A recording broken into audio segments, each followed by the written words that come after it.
আউযু বিল্লাহি মিনাশ শাইতানির রাজিম। বিসমিল্লাহির রহমানির রহিম।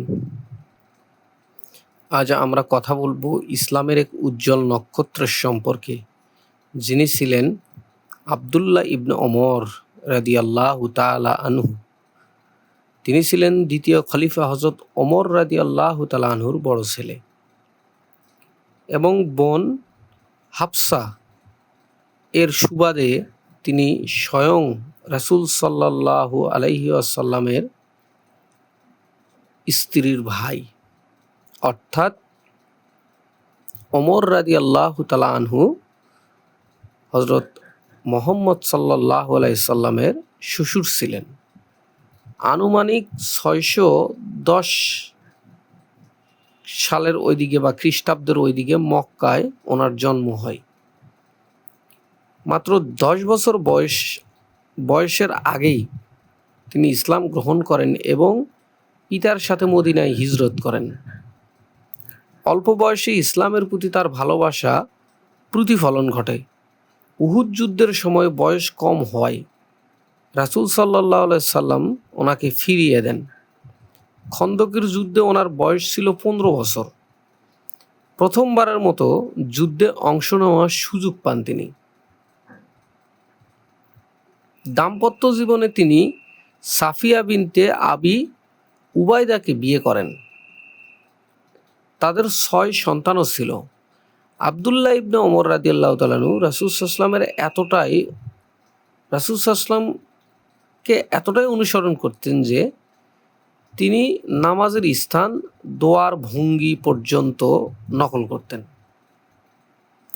আয়েশা রাদিয়াল্লাহু তাআলা আনহা নিজেই বলেছেন, রাসূল সাল্লাল্লাহু আলাইহি সাল্লামের পদাঙ্ক অনুসরণ করেন ইবনে ওমরের চেয়ে বেশি সচেতন কেউ ছিলেন না। তিনি ছিলেন হাদিসের দ্বিতীয় সর্বোচ্চ বর্ণনাকারী, যিনি প্রায় 2630টি হাদিস বর্ণনা করেছেন। রাত জেগে ইবাদত করা, কান্নাকাটি করা এবং কোরআন তেলাওয়াত ছিল তার অভ্যাস। রাসূল সাল্লাল্লাহু আলাইহি ওয়াসাল্লাম তাকে ধন্য ব্যক্তি আখ্যা দিয়ে রাতের নামাজ পড়ার পরামর্শ দেন। এরপর থেকেই তিনি এই আমল করতেন, কখনো ছাড়তেন না। অত্যন্ত সতর্ক ও ভীতু স্বভাবের হওয়ায় তিনি ফতোয়া দিতে কি করতেন? দ্বিধা করতেন এবং ওসমান রাদিয়াল্লাহু তাআলা আনহু তাকে বিচারকের আসন অর্থাৎ কাজী দিতে চাইলে তা প্রত্যাখ্যান করেন। পার্থিব সম্পদের প্রতি তার ছিল চরম উদাসীনতা। একবার তিনি 4000 দিরহাম একটি কম্বল পেয়ে রাতারাতি তা গরিব মিসকিনদের মাঝে বিলিয়ে দেন। যেমন বাবা তেমনই পুত্র। আল্লাহ রাসূল সাল্লাল্লাহু আলাইহি ওয়াসাল্লামের মহান সাহাবী, অতুলনীয়।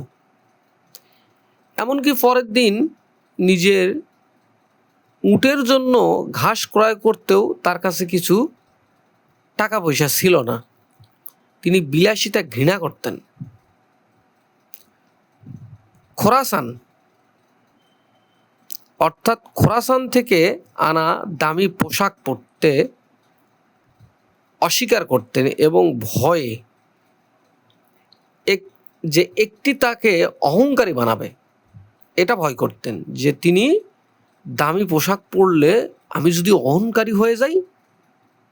এই জন্য তিনি কখনো, অর্থাৎ আব্দুল্লাহ ইবনে ওমর রাদিয়াল্লাহু তাআলা আনহু, মহান আল্লাহ রাসূল সাল্লাল্লাহু আলাইহি ওয়াসাল্লামের বিশাল সম্মানিত সাহাবী কেরামদের মধ্যে তিনিও একজন।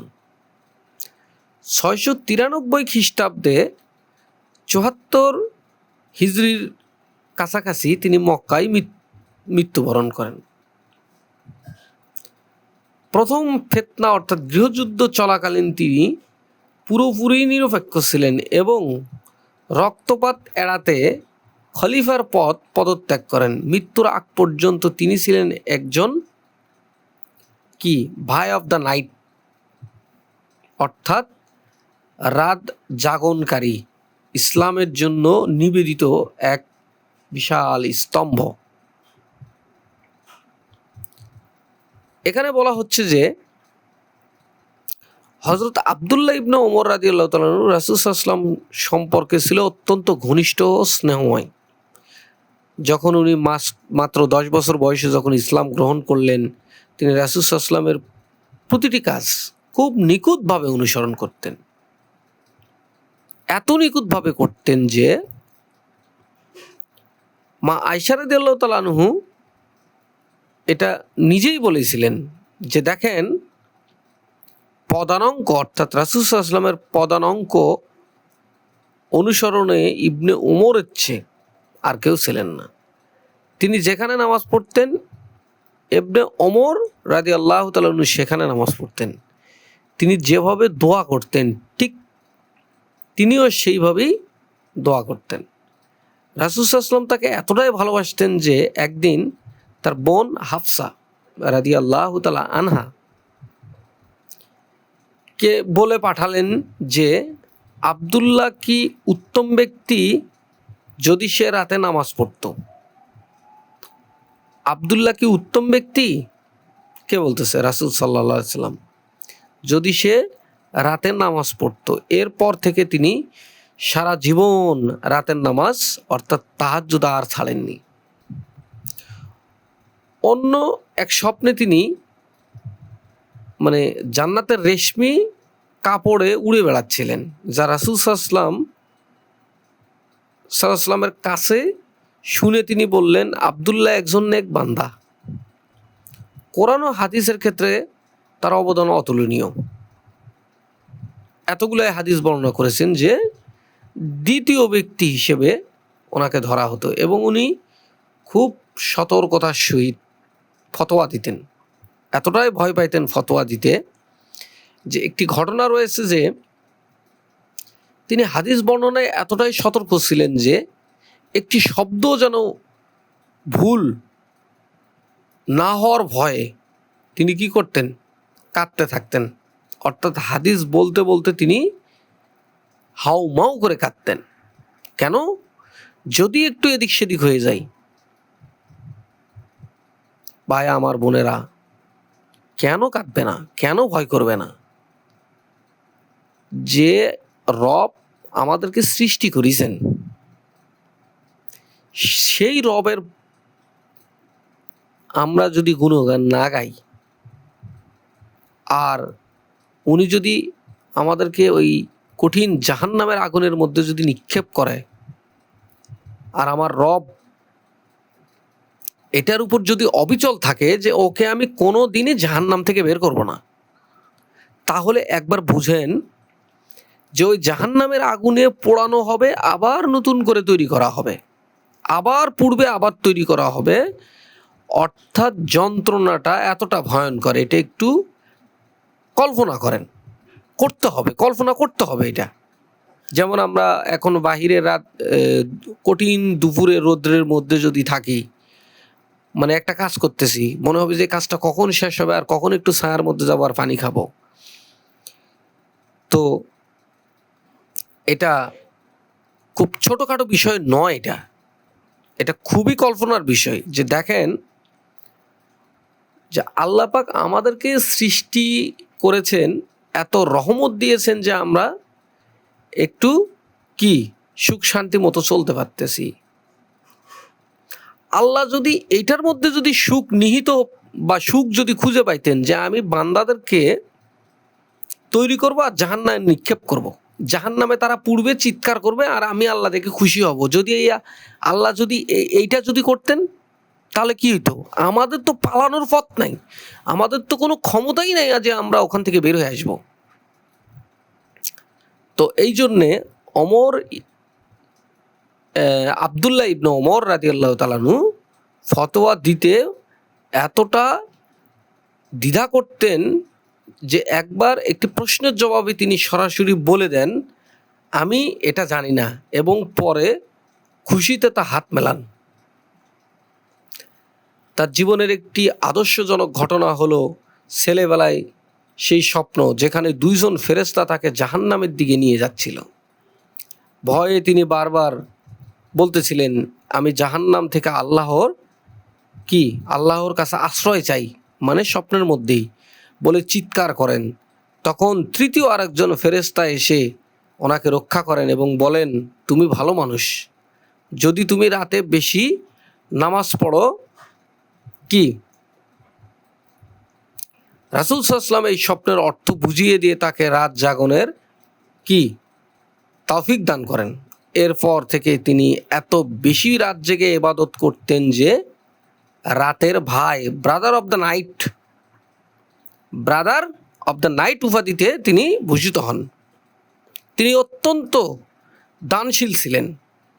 একদিন তিনি 4000 দিরহাম ও একটি কম্বল পেয়ে সেটা রাতারাতির মধ্যে গরিবদের মধ্যে বিলিয়ে দেন।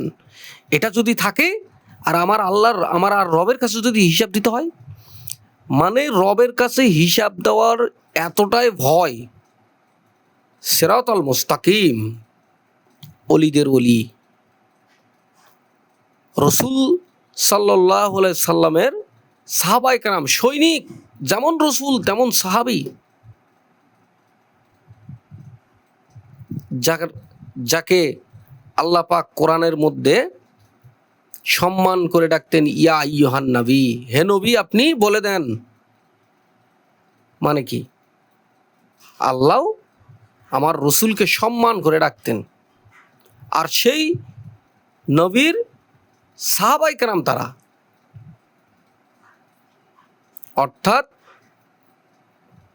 তারা এত বিশাল আকারের, মানে বিশাল মর্যাদার স্তম্ভ, কল্পনা করতে পারবে না যে দুনিয়ার উপরই আল্লাহ পাক তাদের উপর রাজি এবং খুশি হয়ে গেছে যে কিভাবে। আর এখনকার যুগে আমরা 2 টাকার লোভ সামলাইতে পারি না, 1.5 টাকার জন্য অজস্র মিথ্যা কথা বলি। হ্যাঁ, এরকম 2-4-10টা কম্বল পাইলে আগে খাটের নিচে ঢুকাই। সম্পদ পাইলে এগুলো রক্ষা করি কিভাবে, এগুলো কিভাবে আড়াল করি, মনে হয় এগুলো নিয়ে কবরের মধ্যে যাবে। তিনি সবসময় রক্তপাত এড়িয়ে চলতেন। আল্লাহর সন্তুষ্টির জন্য তিনি বেঁচে ছিলেন। ওবাইদ ইবনে ওমর রাহিমাহুল্লাহ বর্ণনা করেন, তিনি একবার, অর্থাৎ আব্দুল্লাহ ইবনে ওমর রাদিয়াল্লাহুকে সূরা আন-নিসার 41 থেকে 42 নম্বর আয়াত পড়ে শোনান। আয়াতের অর্থ যে, আর তখন কেমন হবে যখন আমি প্রত্যেক উম্মতকে একজন সাক্ষী আনব আর তোমাকে হে মুহাম্মদ সাল্লাল্লাহু আলাইহি সাল্লাম এদের বিরুদ্ধে সাক্ষী রূপে নিয়ে আসব। সেই দিন কাফেররা রাসূল সাল্লাল্লাহু আলাইহি সাল্লামের অবাধ্যরা কামনা করবে পৃথিবী তাদেরকে গিলে ফেলুক। এই আয়াত শুনে তিনি এতটাই কেঁদেছিলেন যে তার দাড়ি মোবারক, অর্থাৎ আব্দুল্লাহ ইবনে ওমর রাদিয়াল্লাহু তাআলা আনহুর দাড়ি মোবারক ভিজে পানি পড়তেছে। আর এখনকার যুগে আমরা এমন নাফরমান বান্দা যে আমাদের চোখ দিয়ে এক ফোঁটা পানি বাইর হয় না। আহা, মনে হয় যে আমরা দুনিয়া থেকে যাব না। চোখ দিয়ে তো পানি বাইরই হয় না, উল্টা ইসলামের কথা শুনলে গা হাত পাতে আগুন ধরে যায়, জ্বালা ধরে যায়। এই নাস্তিকদের আল্লাহ পাক তাদেরকে রহমত করুক, যাদের ইসলামের কথা শুনলে গা হাত পা জ্বালা পোড়া করে। আর যদি আল্লাহ পাক তাদেরকে রহমত না করে তাহলে লানত দিয়ে ধ্বংস করে দেখ। নবী করিম সাল্লাল্লাহু আলাইহি সাল্লামেরা এত বড় বড় পরীক্ষা দিয়েছেন যে তাদের 1 সেকেন্ডের পরীক্ষা তাম পৃথিবীর মানুষদেরকে একত্রিত করে ওই পরীক্ষা যদি 1 সেকেন্ডের পরীক্ষা যদি দেওয়া হয়, একটি লোককেও খুঁজে পাওয়া যাবে না। আল্লাহর নবীরা বড় বড় পরীক্ষা দিয়েছেন। আর এখনকার বান্দারা তারা বলে উম্মতে মুহাম্মদ সাল্লাল্লাহু আলাইহি সাল্লাম তারা সামান্যতম ফজরের নামাজটা ঘুম ভেঙে উঠে পড়তে পারে না। ফজরের টাইমে মসজিদের মধ্যে যাবেন, যাই দেখবেন যে এত বড় মসজিদ 8-10 লোকও নাই। তারা কিসের পরীক্ষা দিবে? রোজা থাকার মতো, প্রত্যেক দিন রোজা থাকার মতো মিথ্যা কথা পরিহার করার রোজা থাকেন, দেখেন কত বড় কষ্ট। প্রত্যেক দিন রোজা থাকার মতো সারাদিন অশ্লীল কথা থেকে বিরত থাকেন, দেখেন কত বড় কষ্ট। না খেয়ে থেকে রোজা থাকার চেয়েও বড় কঠিন। রোজা থাকেন আপনি, আজকে সারাদিন আমি রোজা আছি, আপনি খান কিন্তু বলেন কিসের রোজা? আমি এই রোজা আছি যে সারাদিন একটি অশ্লীল কথাও আমি বলবো না, সারাদিন একটি মানুষকেও আমি ঠকাবো না, প্রতারণার ফাঁদে ফেলবো না, আমি রোজা আছি, বিরত, আমি রোজা আছি। কিসের রোজা? আমার এই চক্ষু দিয়ে আমি অশ্লীল জিনিস দেখব না। আমি রোজা আছি, একটি মাত্র রোজা করেন, না খেয়ে থাকার রোজা না, একটি মাত্র রোজা করেন যে আমি আজকে সারাদিন কাউকে একটি গালিও দিব না। এগুলো এখন আমাদের প্রতিদিনের কি নিত্য প্রয়োজনীয় সঙ্গী হয়ে গেছে। এগুলো ছাড়া আমরা এক চুল পরিমাণও চলতে পারি না। তাদের নামের সঙ্গে যে টাইটেলটা লাগানো হয়েছে রাদিয়াল্লাহু তাআলা আনহু, এটা কি এমনি এমনি? হ্যাঁ, যেদিন জাহান্নামের আগুনে ফেলানো হবে, মাংসগুলা নিমেষের মধ্যে পুড়ে কালো কয়লা হয়ে যাবে। আল্লাহ পাক কোরআনের মধ্যে বলতেছেন যে এই জাহান্নামের আগুনের তেজস্ক্রিয়তা তোমার হৃদয় পর্যন্ত পৌঁছে যাবে। এটা হেয়ালি করার বিষয় নয়, সাহাবায়ে কেরামদের অনুসরণ করতে হবে। সাহাবায়ে কেরামেরা রাসূল সাল্লাল্লাহু আলাইহি ওয়াসাল্লামকে যেভাবে অনুসরণ করেছেন, মা আয়েশা রাদিয়াল্লাহু তাআলা কি বলছে শোনেন নাই? যে তিনি রাসূল সাল্লাল্লাহু আলাইহি ওয়াসাল্লামের মতো করে আল্লাহর কাছে দোয়া করতেন, ওইভাবে ভঙ্গিতে নামাজ পড়তেন, ওইভাবে কেরাত পাঠ করতেন। কেন? শুধু নিজেকে বাঁচার জন্য। তিনি কাঁদতে কাঁদতে দাড়ি ভিজে ফেলতেন, কেন? শুধু নিজেকে বাঁচার জন্য। ইবনে ওমর রাদিয়াল্লাহু তাআলা আনহু রাসূল সাল্লাল্লাহু আলাইহি ওয়াসাল্লামের একটি হাদিস খুব যত্ন সহকারে পালন করতেন। রাসূল সাল্লাল্লাহু আলাইহি ওয়াসাল্লাম বলেছেন, সর্বোত্তম সদাচরণ হলো পিতামাতার বন্ধুদের সাথে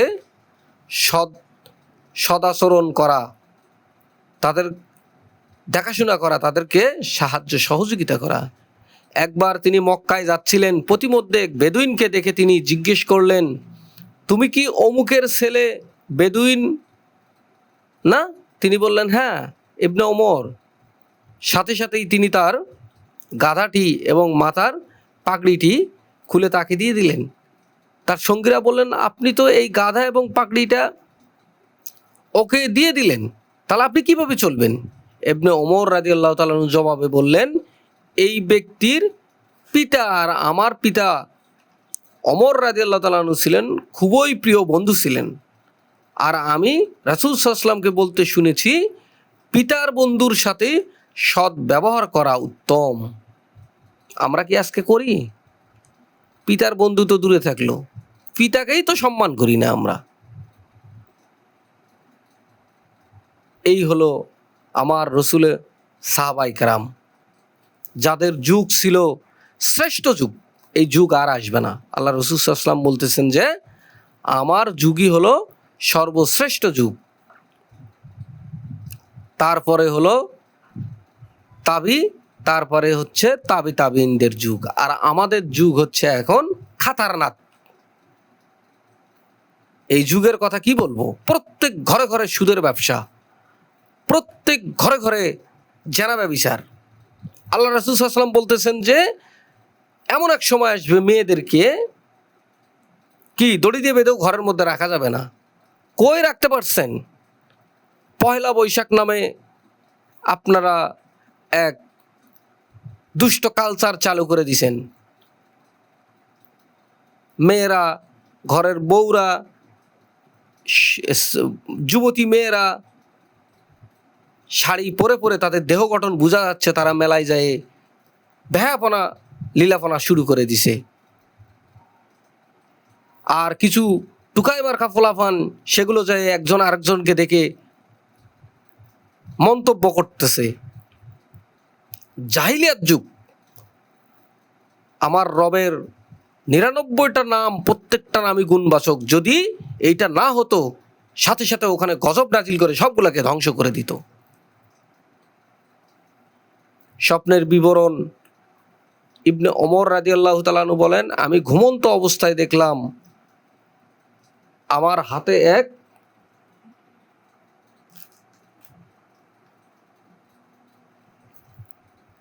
কি রয়েছে, টুকরো রেশমি কাপড় রয়েছে।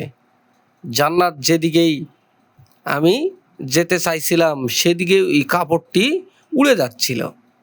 তিনি এই স্বপ্নে তার বোন হাফসা রাদিয়াল্লাহু তাআলা আনহা, রাসূল সাল্লাল্লাহু আলাইহি ওয়াসাল্লামের প্রিয়তমা স্ত্রী কে বললেন, তিনি রাসূল সাল্লাল্লাহু আলাইহি ওয়াসাল্লামকে তা জানালেন। রাসূল সাল্লাল্লাহু আলাইহি ওয়াসাল্লাম তখন বললেন, আমি মনে করি আব্দুল্লাহ একজন নেক বান্দা। ওনার সম্পর্কে বিশাল ইতিহাস, আমরা পুরোটা হয়তো বলে শেষ করতে পারবো না, তবে আমি যতটুকু সম্ভব আপনাদেরকে হিনিংস দিলাম। আপনারা ওনার পুরো জীবন ইতিহাস পড়ে নেবেন। আব্দুল্লাহ ইবনে ওমর রাদিয়াল্লাহু তাআলা আনহু,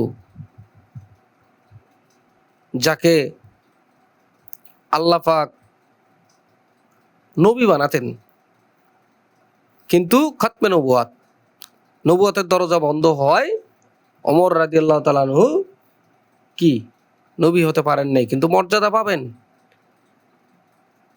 তার সন্তান উমাইয়া শাসনামলে যখন ফিতনা গৃহযুদ্ধ, তখন আব্দুল্লাহ ইবনে ওমর রাদিয়াল্লাহু আনহুর কাছে খেলাফতের প্রস্তাব চলে যায়। তাকে হুমকি দেওয়া হয়েছিল যে যদি তিনি রাজি না হন তবে তাকে হত্যা করা হবে, কিন্তু তিনি দৃঢ়ভাবে প্রত্যাখ্যান করেন। তিনি বলেন, আমি আমার সাহাবীদের সাথে একটি চুক্তি করেছি, আমি যদি তা ভঙ্গ করি তাহলে আমি তাদের সাথে মিলিত হতে ভয় পাই। তিনি মুসলিম রক্তপাত এড়াতে সারা জীবনের মতো রাজনীতিক খেলাফত পদত্যাগ করে নিক্ষেপ করেন। আমরা উনি অসংখ্য হাদিসের বর্ণনা করেছেন, তার মধ্য থেকে আমি দুই একটি হাদিস আপনাদেরকে শুনিয়ে ভিডিওটা শেষ করে দিব। সেটা যদি আমি বেশ কয়েকটা হাদিস বলি, এর মধ্যে হচ্ছে নেক আমল বৃদ্ধির একটা ফজিলত, যেটা হযরত আব্দুল্লাহ ইবনে ওমর রাদিয়াল্লাহু তাআলা বর্ণনা করেছেন। সুনানে আহমদ হাদিস নাম্বারে ৬২-র মধ্যে আসছে যে, মান তাওয়াদ্দা আলা তুহরিন কুতিবা লাহু আশরু হাসানাত, যে ব্যক্তি অজু থাকা অবস্থায় পুনরায় অজু করে তার জন্য 10টি নেকি লেখা হয়। এই হাদিস থেকে বোঝা যায় অজু অবস্থায় পুনরায় অজু করলে নেকি বৃদ্ধি পায়। ইবনে ওমর রাদিয়াল্লাহু তাআলা আনহু জোহর ও আসরের নামাজের জন্য আলাদাভাবে অজু করতেন এই নেকি কি পাওয়ার আশায়।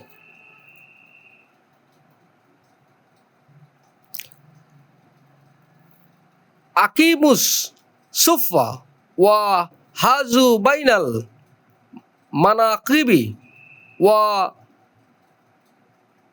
সুদ্দুল খালালা ওয়া নিলু বিআইদি ইখআনিউম ওয়ালা তাজারু ফুরুজাতিল্লিশ শয়তান।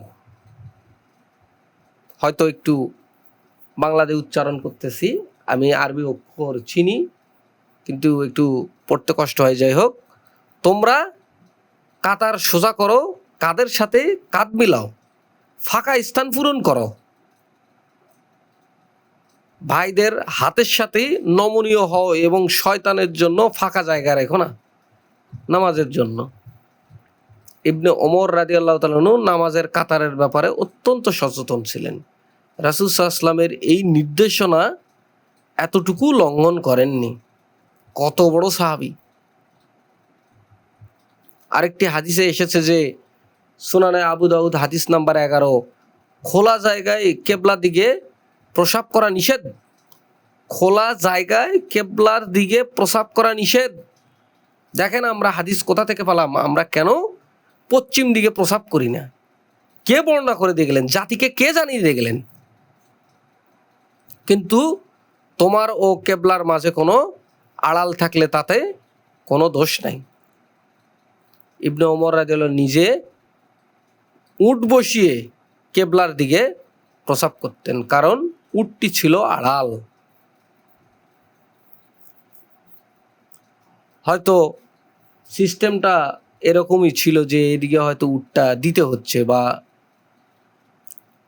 হয়তো বা অন্যদিকে প্রসাব করার মতো সিস্টেম নাই, এই জন্যে এরা ইয়া করতেন। এরপরে আরেকটি হাদিসে আসছে, এটাও সুনানে আবু দাউদ 14 নম্বর হাদিস। নবী করিম সাল্লাল্লাহু আলাইহি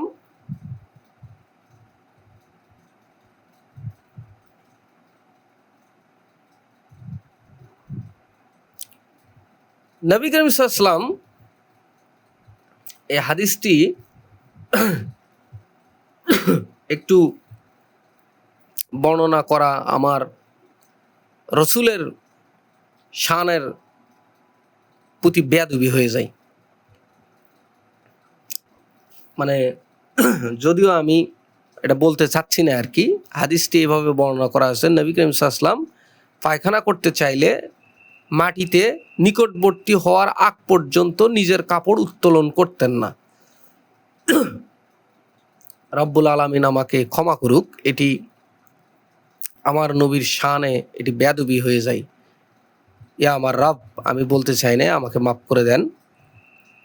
এটি বলার অর্থ যে শালীনতা ও লজ্জার শিক্ষা দেওয়া, অর্থাৎ পায়খানার আগে কাপড় তুলে ফেলা উচিত নয়। এটি নিজের যে চরিত্র, সেই চরিত্রের প্রতি আঘাত আসে। এরপরে বলা হয়েছে ইজা কানাল মাউ কুল তাইনি লাম ইয়ামিল খাবাসা, অর্থাৎ পানি যখন 2 পাত্র পরিমাণ হয় তখন তা অপবিত্র হয় না। সুবহানাল্লাহিল আযীম। এখানে 2 পাত্র পানির পরিমাণ প্রায় 200 লিটার। এতে পানি কি জন্তু জানোয়ার পান করলেও অপবিত্র হয় না। সুপ্রিয় আমার মুসলমান ভাই বোনেরা, সকলে আমার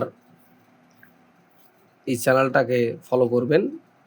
এখানে সাহাবায়ে কেরামদের জীবন ইতিহাস আমি যতটুকু পারি অল্প সাধ্যি করে তুলে দেওয়ার চেষ্টা করি। খুবই চেষ্টা করি সাহাবায়ে কেরামদের এই জীবন ইতিহাস পড়ে নিজেকে সেভাবে পরিচালনা করার। যদিও বর্তমান যুগে, বর্তমান সময়ে ওইভাবে নিজেকে পরিচালনা করা আর রাসূল সাল্লাল্লাহু আলাইহি সাল্লামের যুগে, মানে এই যুগে কোরআন সুন্নাহ অনুযায়ী পরিপূর্ণভাবে জীবন পরিচালনা করা, আর ওই সময় উহুদের ময়দানে যায় রাসূল সাল্লাল্লাহু আলাইহি ওয়াসাল্লামের পক্ষে যুদ্ধ করা মতোই কিছুটা বর্তমান সময়ে, যে সামান্যতম আপনি যদি এই বর্তমান যুগের যদি এই যে ফিতনা ফাসাদ বলেন, সুদ বলেন, ঘুষ বলেন, যাই কিছু বলেন, সব এখন অহরহ। এগুলো যদি আপনি সামান্যতম যদি একটু শুয়ে না দেখেন, আপনি একটি দিনও অতিবাহিত করতে পারবেন না। সুবহানাল্লাহিল আযীম, সুবহানাল্লাহিল আযীম। আসসালামু আলাইকুম ওয়া রাহমাতুল্লাহি ওয়া বারাকাতুহু।